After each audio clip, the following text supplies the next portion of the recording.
Is political violence on the rise?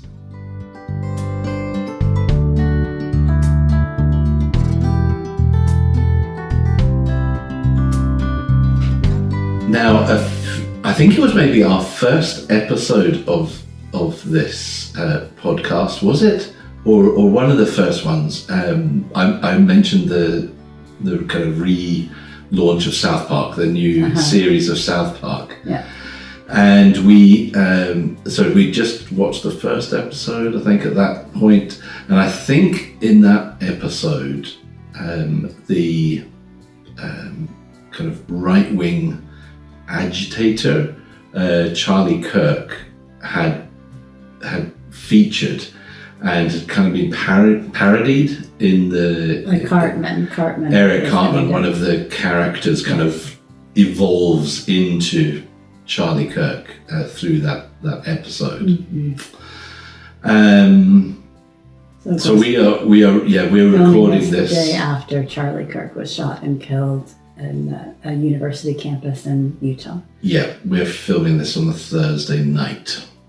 So there's a bit more information has come out about what happened, but nothing like enough information to know what really happened, why. They have video of a person of interest, but they don't know who. Last I read, they didn't know who it was. They don't know what motivations were. They don't know. I guess they don't even really know if this is the person who did it. It's just a person of interest. So everything is very kind of up in the air at the moment in terms of what we actually know. Yeah, but what we do know is that it's someone who was very active in the political arena, not as an elected politician, but in kind of advocacy for certain political issues, and was very closely associated with Donald Trump and the MAGA movement. From one of the pictures I saw of Charlie Kirk, where he was speaking, he was surrounded on the kind of wee table next to him by 47 caps and the red baseball caps with "Make America Great Again." Yes, I guess I had just meant we don't know anything really about the shooter right now. Oh yeah. I'm not saying anything about that. No, Yes, but obviously Charlie Kirk is a well-known kind of right-wing political commentator, and has been actively supporting Trump for a long time. Yeah.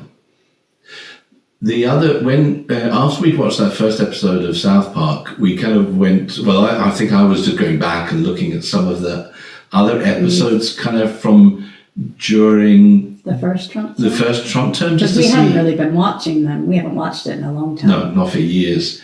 And just to see kind of how they were covering things. And one of the episodes that then I think you watched with me was one. Well, I think I watched it and then I thought, oh, you'll want to watch this one. Yeah. And it was from 2018, and it was the kind of main plot line in it was about repeated school shootings that were going on. So they kept having them in the South Park Elementary School. And I think it's because the year 2018, there was the most school shootings there had ever been. Up to that point, there had been a huge number of them. And there was a real kind of spike in them going on at that point.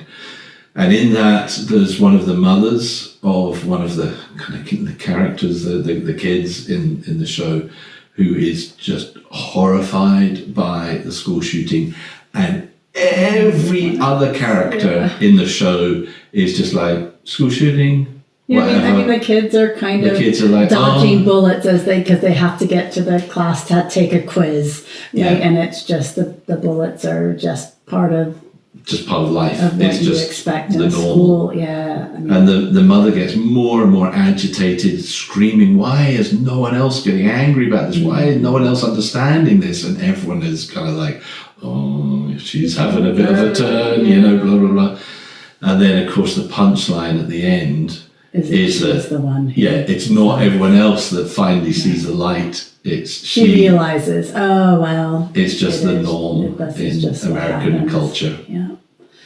Yeah. I mean, as a teacher here in the UK, I can't imagine going to school and having active shooter drills and being worried realistically that someone could come into the school and start shooting. I just thought the kind of living with that kind of anxiety is awful. It's crazy, isn't it? Mm-hmm. And yeah. When it is so easily stopped. I mean, of course, Scotland did have its last school shooting right after I moved over here. I remember in Dunblane. And, a couple of teachers and about 16, 17 children were killed by someone who came in and shot them. And then most guns were banned, and we haven't had another shooting in the UK. I mean, actually, gun control really does work. You're jumping right to the end of my notes. Oh, sorry. for this evening. But that's gun control works. Yeah, it's worth saying more than once, I think. It astonishes me that people aren't willing to go there. Although to be fair, I don't think in the States that people do by and large want gun control, but our representatives are bought and paid for by the gun lobby, and they won't do anything. They won't pass, the Republicans, they won't pass legislation, and then we whipped up all of these other social issues so much that they take precedence, right? And you can get people who maybe do want gun control to vote for politicians who won't enact gun control because they get them mad about other issues, which is actually part of Charlie Kirk's role, I think, was a lot of these kind of hot button cultural issues he spoke a lot about.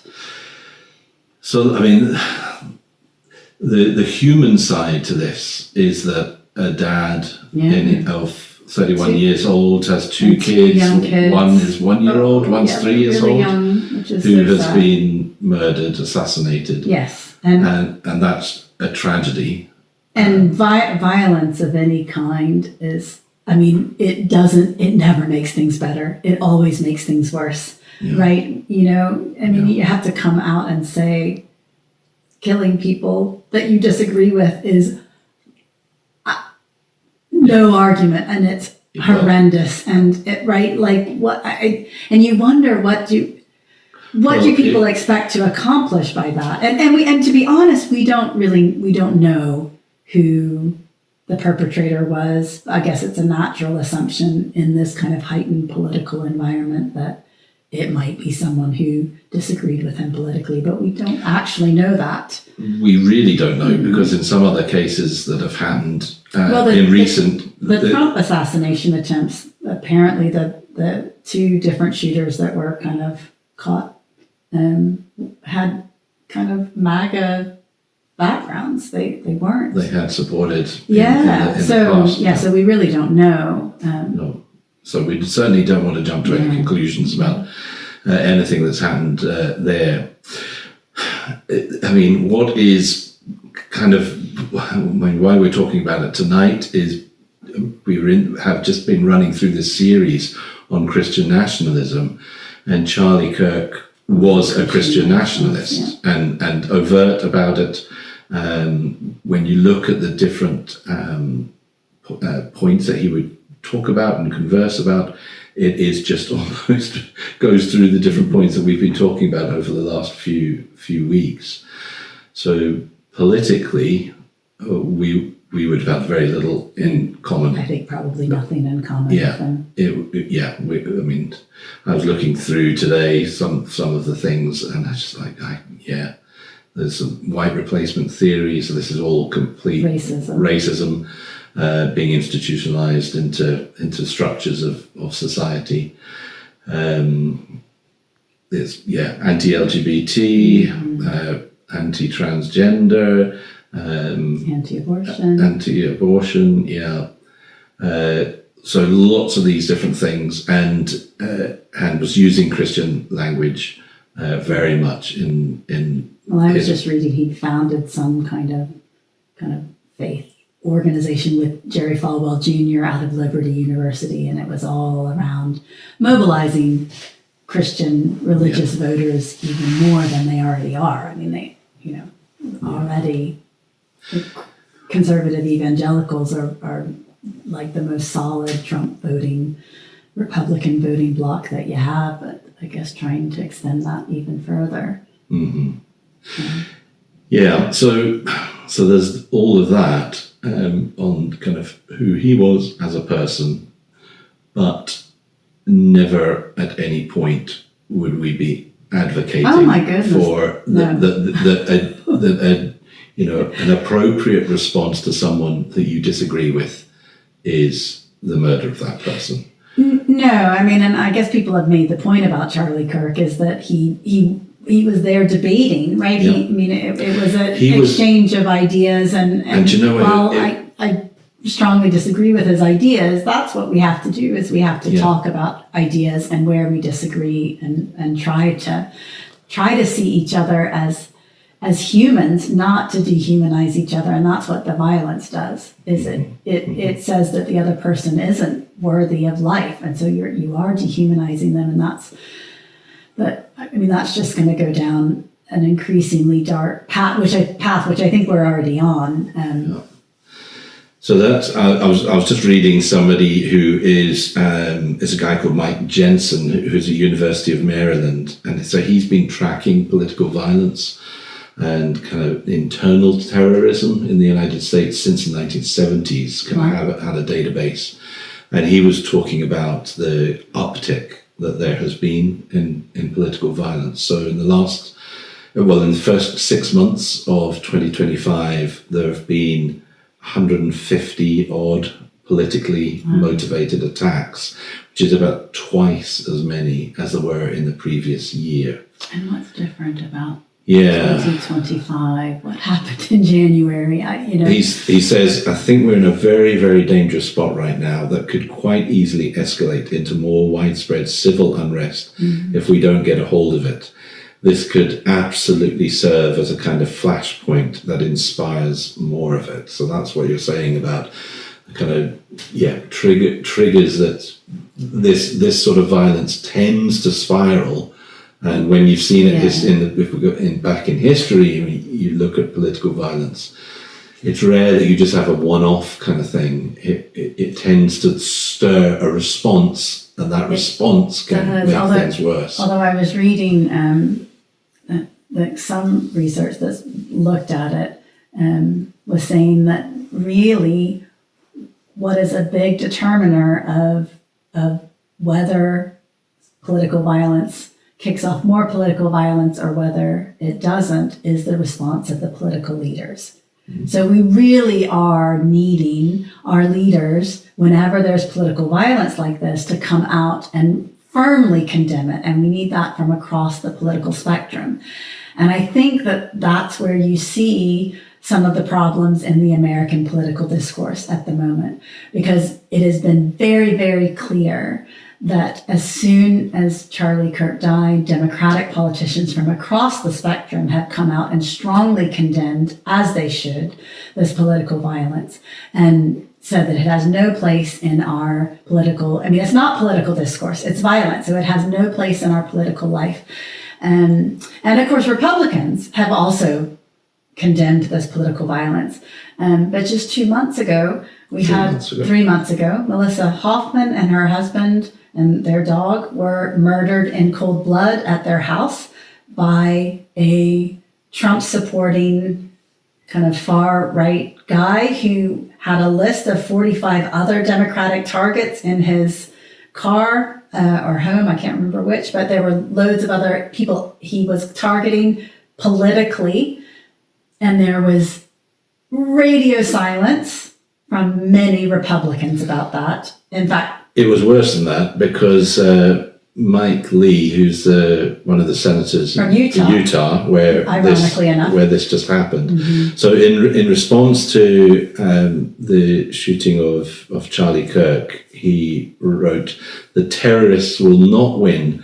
Charlie will. Please join me in praying for his wife, Erica, and their children. May justice be swift." Well, fair enough. Except for the fact that we don't totally know what the motivation was, right? He's assuming a political motivation, so he's rushing to judgment. I agree with the rest of it, but there's a rush to judgment here that's not warranted yet and is possibly inflammatory when we don't know. So what he said when Melissa Hortman and her husband were murdered is he mocked it. And actually, he tweeted out, "This is what happens when Marxists don't get their way." Right. So that's the difference in tone in the response between. So that is, he's a Republican senator, and you saw that in the words of Donald Trump about Charlie Kirk, is that he listed a number of people who had been assassinated, and they were all Republicans. So he didn't mention any of the Democrats. So again, it's creating a sense of them and us, who's part of the in group, who's part of the out group, and we only defend those who are part of the in group. And that is the thing that is it's just so different about Donald Trump as the president of the United States. Most other presidents in the past have all other presidents. In modern history. Anyway. Jackson, maybe you could make some. But certainly in modern history. Once they were elected, they were the president of all the United States. There was that There was that sense. That sense that you are trying to look out for the whole of the nation. That is completely not what is happening with Donald Trump at the moment.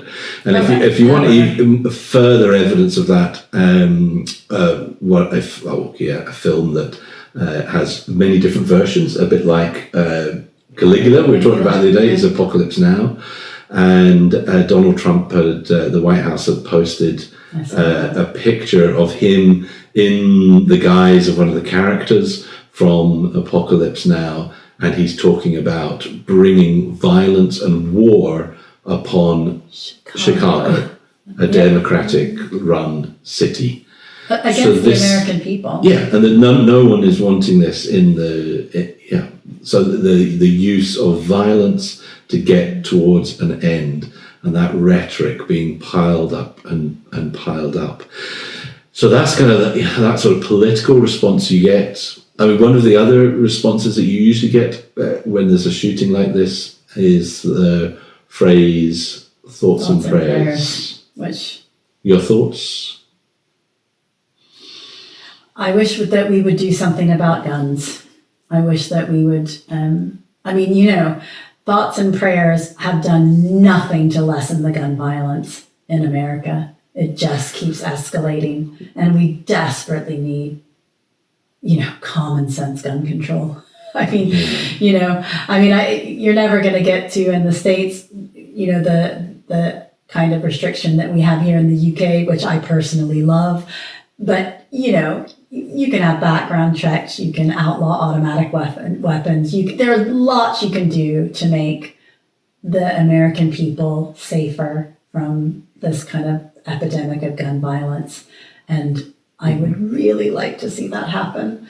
There was, obviously as a minister in the church, the thought of prayer as being something that allows you to get closer to God and think, so that then that kind of drives partly your actions, is because of the thought of your connection and trying to bring these difficult things to God.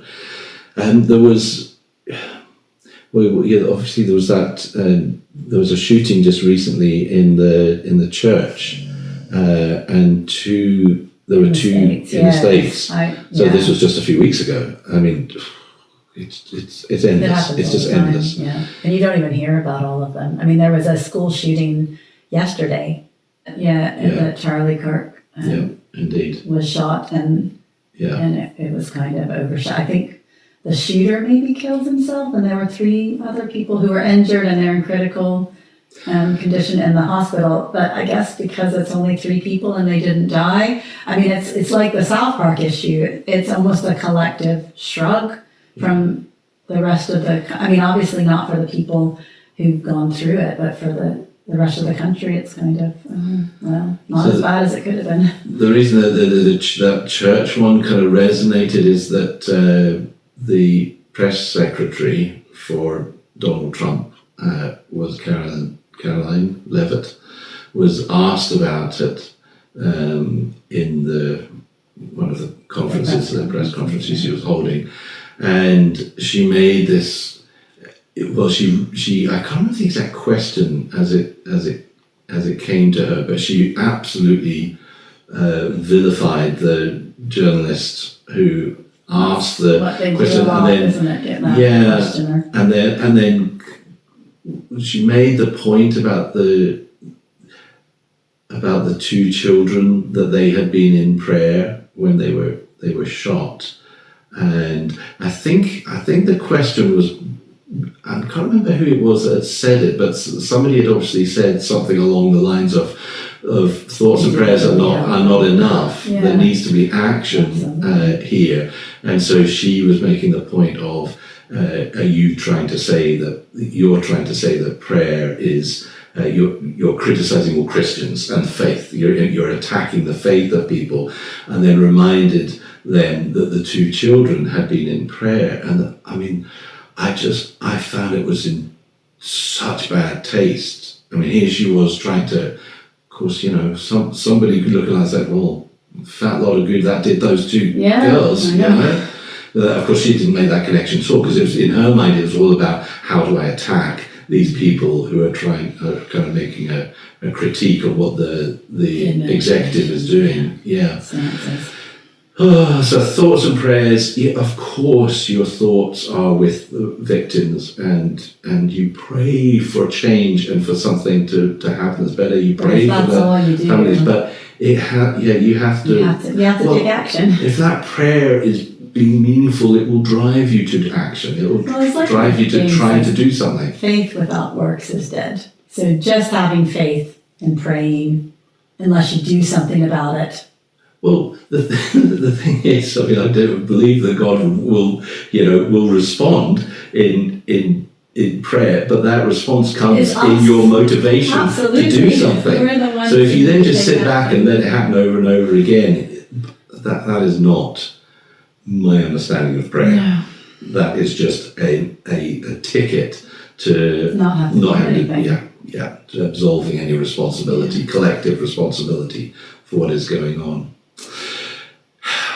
I remember, this is a good few years ago now. I think it was in a family gathering. I think it was when we went on the wee trip down to Cornwall.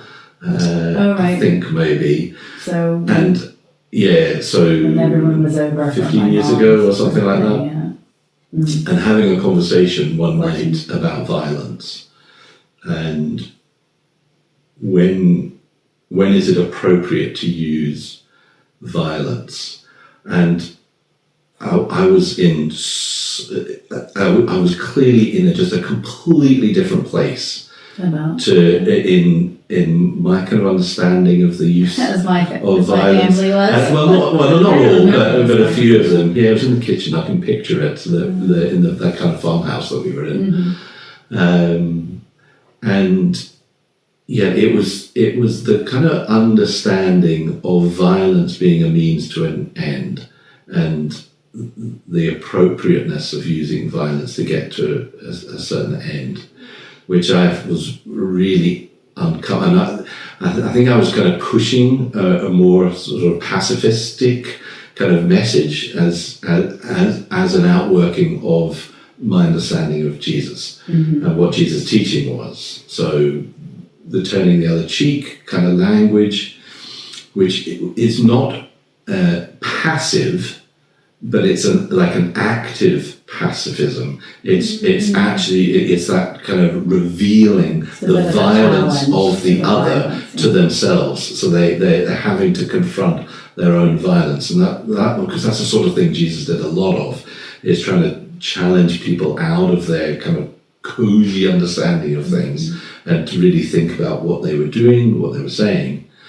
And but it just struck me that, I mean, America just seems to be a pretty violent place. Yeah. I don't know of course I've only lived there for a few months really, 6 months, kind of in a solitary. And of course, I left so long ago. I mean, there just weren't all these school shootings when I was growing up, and I think it has become a much more violent place in the 30 years that I've lived over here. I mean, there used to be, under Clinton, there were bans on automatic weapons, and of course that really did have a really positive effect on gun violence. It lessened it immensely, and then when the Republicans took control of Congress, they let those bans expire, and then guns have just proliferated. And easy for you to say. Yeah, clearly not. And we see the results. I don't understand it. And you even see, so Charlie Kirk was a big advocate of for the Second Amendment and guns, and a couple of years ago he was saying, well, I've got the exact quote here if you want it. Yeah, go ahead. I think it's worth to have a cost of, unfortunately, some gun deaths every single year so that we can have the Second Amendment to protect our other God-given rights.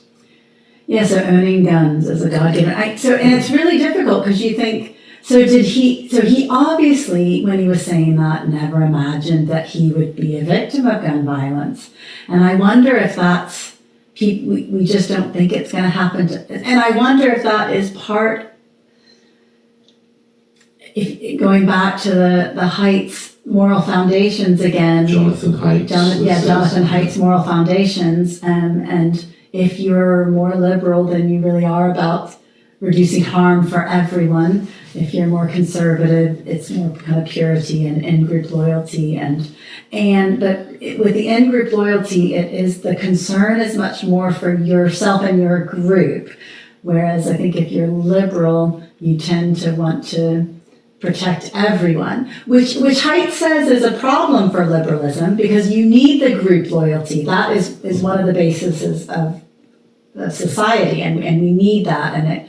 So, I mean, I'm not saying, but I just wonder if that kind of, the more conservative mindset leads you to think that some of the stuff you're advocating for won't happen to you. I think it's way simpler than that on this issue, on gun control. Right. I think folks just love guns. I mean, they just, it's the power that a gun gives you, and you just, because most folks that are gun advocates will say the answer to the problem of violence is more guns. Yeah, it's crazy. Right? So in the answer to all the problems for school shootings is that you have armed guards and that Charlie Kirk had said that we have armed guards at sporting events and airplanes and all that sort of thing. So why don't we have them for our children?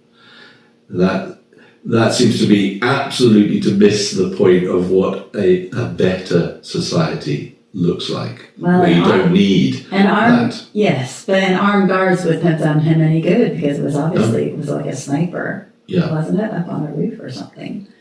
Yeah. Well, he's talking about schools. Yes, but I mean, he was a victim of this gun culture that he advocated for. And America has it has a history of assassinations, political assassinations. So political violence, and this is nothing new to America. I mean, we've had them here in the United Kingdom as well, relatively recently. In the last decade or so, we've had a few. In the run-up to Brexit, who was killed. I forget her name. Yeah. So it happens, but it seems to happen in the United States in comparison to the UK. I mean, if we go to somewhere like Russia, it's a whole other ball game there. But it's there. Much of it is state instituted violence, assassinations that's going on. So, and the reality is that you can kill a lot more people a lot quicker with guns than you can with the kind of weapons that are available generally here in the UK. So of course we did have think it was a couple of summers ago. I remember hearing about it as I was driving down to fly to the States, the little girls that were attacked with knives. They were at a Taylor Swift party, and then that did cause, but again, so that violence, then we had certain political leaders who then jumped on that and used their language to inflame that, and then it caused riots. So I think that's and it was what they were saying was false. Yeah, it wasn't true. No, it wasn't what they were saying. That was all the Southport riots that have now are still, it's still kind of rumbling on with all of the protests outside hotels that are going on. And it's being kind of instigated by the same Reform and Farage, and it's the same kind of, but our political leaders have a huge role to play in either dampening it down or inflaming it. Yeah, well, I guess that's where kind of wanting to, our conversation about this tonight is really, where do we go from here? What are the, so you've talked about gun control. I mean, that seems like such a no-brainer, an obvious thing, but in the States, it's almost... At the moment, it's not going to happen. The Republicans control every branch of government, so there's not a prayer. There's not a thought or a prayer of gun control happening. And I suppose it's worth saying for those who are in the UK listening to our conversation, obviously those who are in the United States will understand this, but you were talking about the majority of American people would like to see more gun control. Yeah. The reason why it doesn't happen, it's not because those politicians are thinking about the kind of majority, it's because of the primaries. It's because the folks that select you to run as a candidate are the uber extreme people, and so it's that group that you're most wanting to there's also a fair amount of money. And there's money. There's money involved. The gun lobby is a lot of money. And the NRA, your kind of ranking with the NRA is important. But that's all that ties into the Christian nationalism kind of side of things. These are the sort of indicators that you are part of an in-group, that you're acceptable in that group, and so then you're going to be protected within that group. The sense of doing things across the boundaries of the political parties is important, and that's where things are falling down. The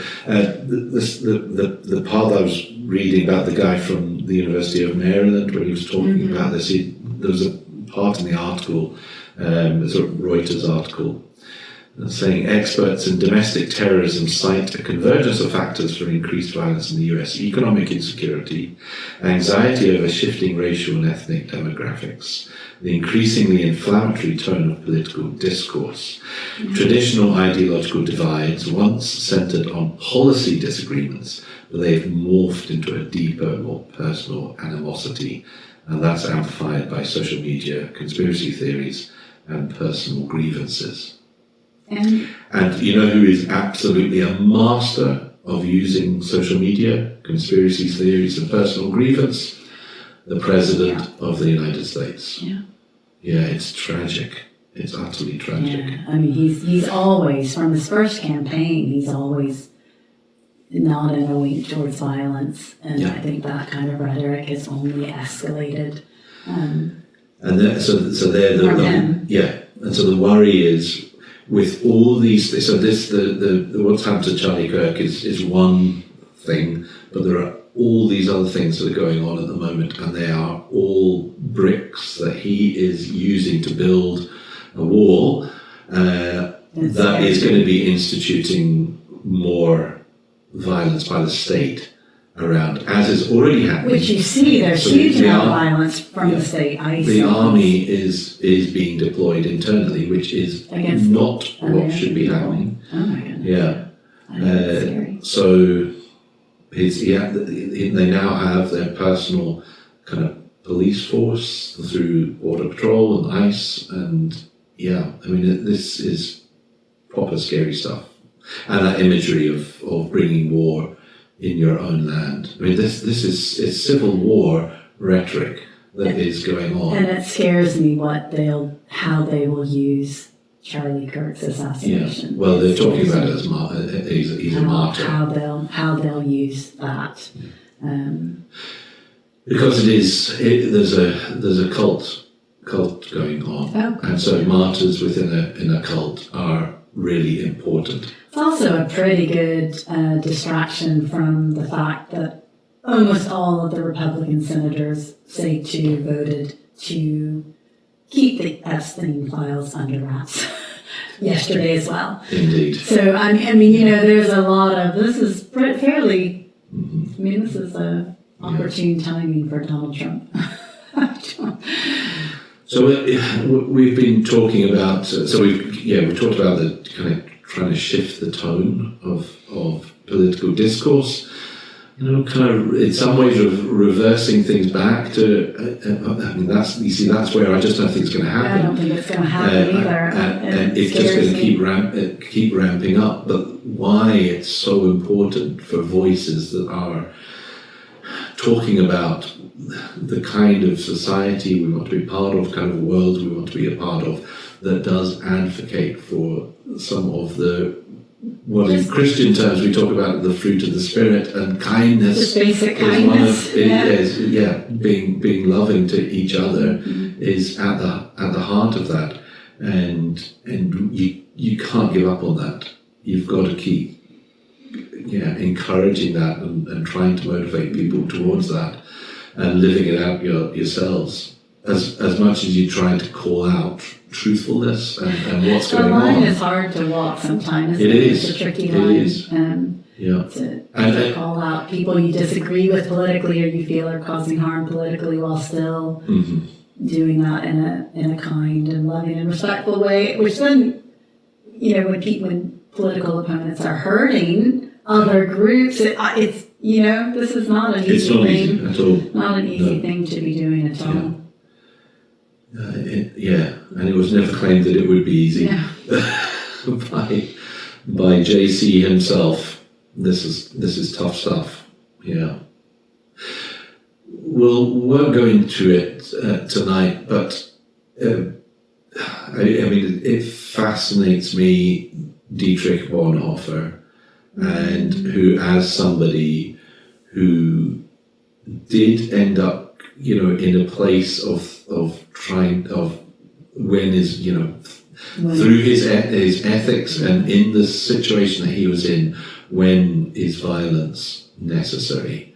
Because he was part of the plot to assassinate Hitler, wasn't he? Yeah, it's part of the kind of resistance that was going on, and that was just one element of. He did a huge amount in conversing with folks here in Britain during the war, trying to get information out to folks. There was a bishop that he was really connected to, and often was sending information or going to meet with him to explain what was going on, all as a part of trying to help the Allies understand what was happening inside Germany. With the Holocaust. And initially it was all to do with what was going on in the churches and the sort of confessing church, and how there was some slipping going on there, but it grew as the conflict got deeper and deeper, and the atrocities got worse and worse. And a whole other. So that is another conversation, and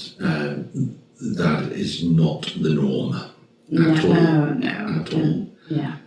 Political violence is terrorism. That is part of the definition of terrorism, and need to accept it as that. Oh, these are difficult times. And very dark times that we are living through at the moment. But we've seen this before. Thinking of the assassinations of JFK and Martin Luther King, and there have been times of political assassinations and of course that was in a time of the 60s. A lot of political upheaval, and some of the same things that we just was in that quote there that were going on, and the response of people to it. Well, maybe it's a generational thing, these things. The 60s was, the decade before we were born.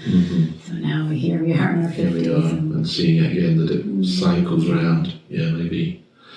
That's not hopeful though, is it? Yeah. No. Okay. All right. Yeah.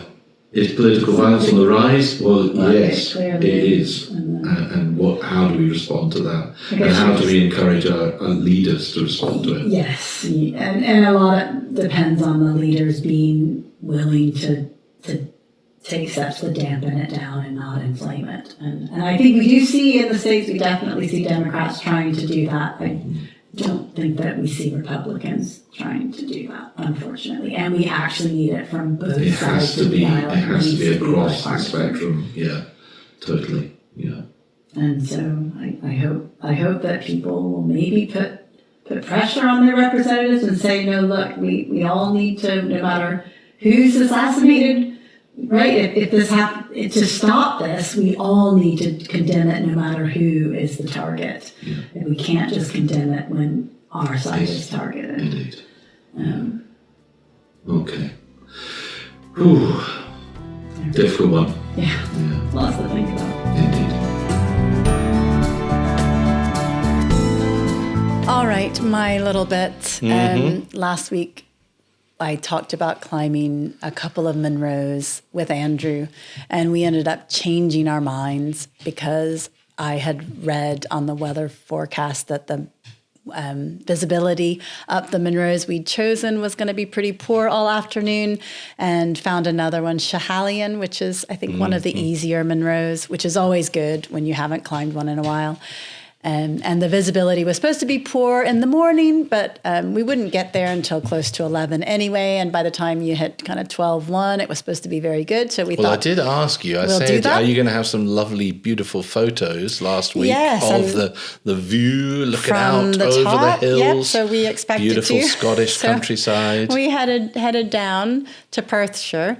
And it's a nice, easy one. You don't have to do too much in the way of navigation. Nice, easy path all the way up to the top. There's a boulder field at the top, so that's a little bit, those are no fun. And like occasional paths and mostly just climbing over boulders. But of course, the visibility was absolutely horrendous. You got to the top and there are cairns to kind of lead you over the boulder field, but you could barely see the cairns because the mist, you were just in the middle of a cloud. But we did make it to the top. Andrew made it to the top about half an hour before I did. And then he made it down about 10 minutes before I did. He did stop and rest at one point. And I think he's slower going down and then I'm a little bit faster going down. Anyway, it was a good day out and I was not as sore as I expected to be. Yeah, well, that's a bonus.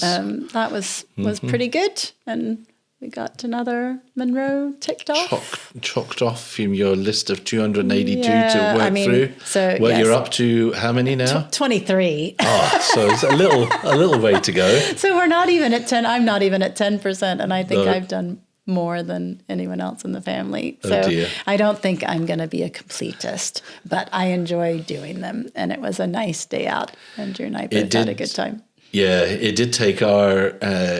So my mum, my stepdad, it took them 20 years. 20 years to do it. Right, to do and all they of were them. Really and they were really committed. dedicated. They were going every weekend in the summer. They were also, they just climbed and mostly in good weather, I think. Sometimes it was not so great weather from what the stories But I don't think used to they hear. climbed in the winter. No. It was just kind of summer and maybe autumn. Yeah. But they did complete, Yeah. In fact, that was the start of our Munro journey, is climbing their last one with them, right. Cairnavane. Yeah. And Andrew, even back then, I think, poor guy, I think that was in 2006, I think. And he had like an ingrown toenail when he was, and we ended up having to take him to the hospital for that. But he was still up at the top, like half an hour, 40 minutes before everyone else. He's like a mountain goat climbing these things. I don't know how he does it. I never see him. He's just off in the distance somewhere. He did for the first half hour. He kind of kept pace with me. He was really trying, but then I just am so much slower than he is. It would be really hard. I can't keep up, that's for sure. So, but it was a good day out. I was glad he suggested it. That's good. Well, I've just been watching. Obviously, this week there has been a lot of stuff related to Jeffrey Epstein coming out.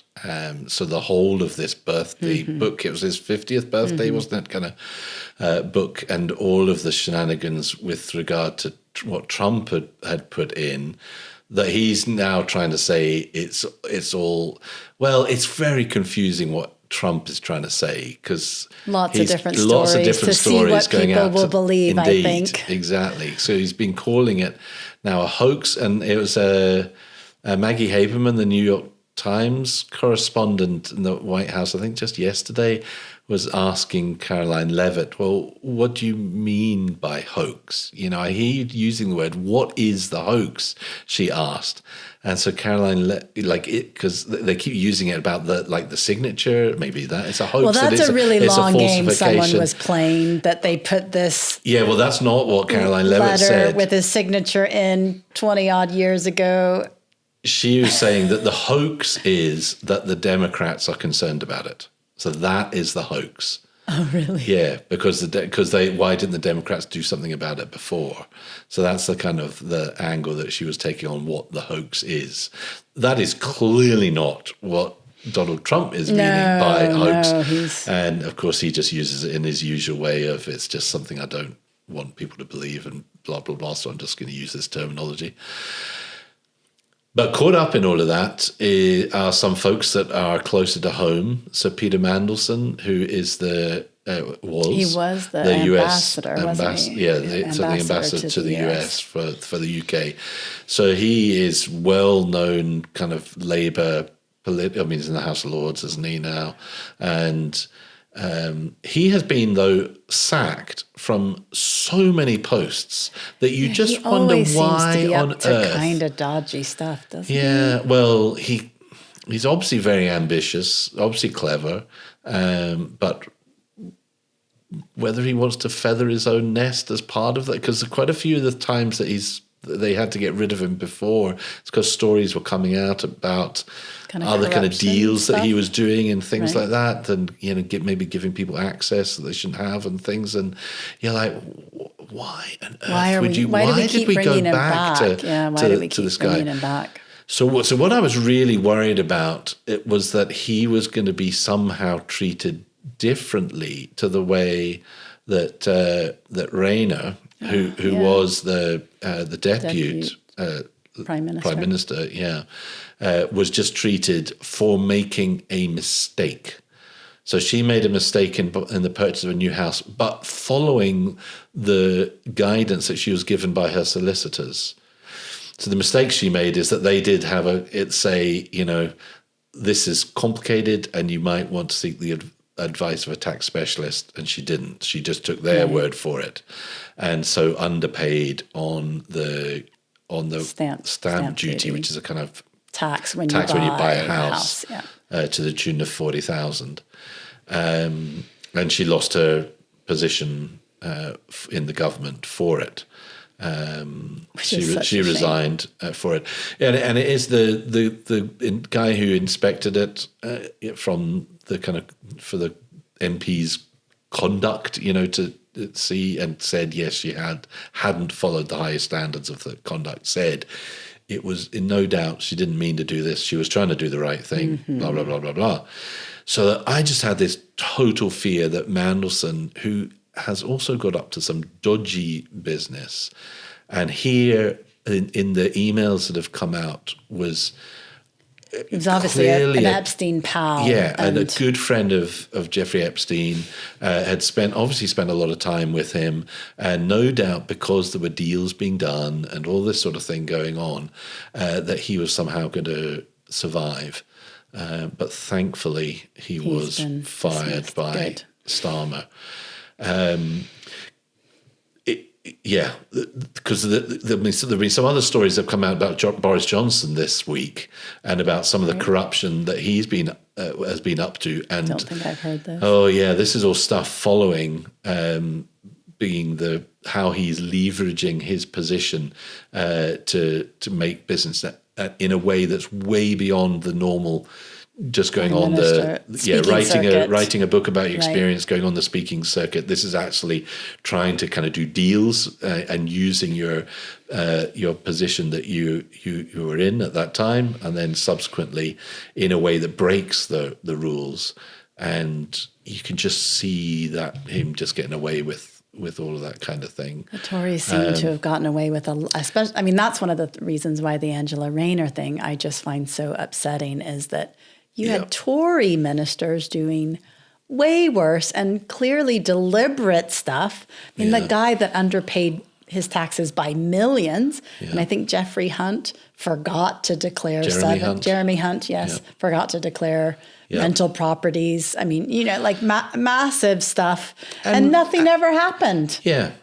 And mistakes happen, and to the tune of underpaying your taxes by millions. Well, yeah. But what I'm saying is, it may be a mistake, but you'd still, if it was so jeopardized your position, you should, fall on your sword for that. But no. Mm-mm. Anyway, I was very glad to see Peter Mandelson go, because maybe you understand why he became the US ambassador, because he had something in common with Donald Trump. His admiration for Jeffrey Epstein? I don't know. Was that part of the reason? It's just surely not. Very nice. So it just shows that, how on earth were they vetting? This is a perennial problem, isn't it, for vetting people in these high positions? I just think that once you get into these positions of power, people protect you. Yeah. Right? It seems like people in positions of power can get away with way more than you'd think they should be able to get away with. Yeah. Especially if you're a straight white man.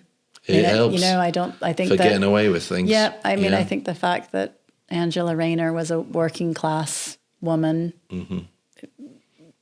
made it easier to fire her, or demand her resignation, or whatever the case was. I'm not sure, but it probably was the right thing for her to do that. But it has to be consistent, and you then have to apply the same rules and the same conduct, good conduct, there's rules that MPs are supposed to operate by across everyone. And that so often feels like that is not how it works. So the folks that are more honest will end up... get shafted. Yeah. And those who are willing to bend the system to their own advantage, they will make fortune out of it. Helps to be shameless, doesn't it? You feel like you have these politicians that are shameless, and then they just get away with unbelievable corruption. Yeah. However, that was a slight ray of light that peeking through the storm clouds. Yeah. So now we'll see who will become the US ambassador. I don't think that's been announced yet. No. So, lots of stuff going on at the moment. Yeah. Oh, to live in boring times. Indeed. Which we don't. We certainly don't, indeed. All right, until next week. Until next week.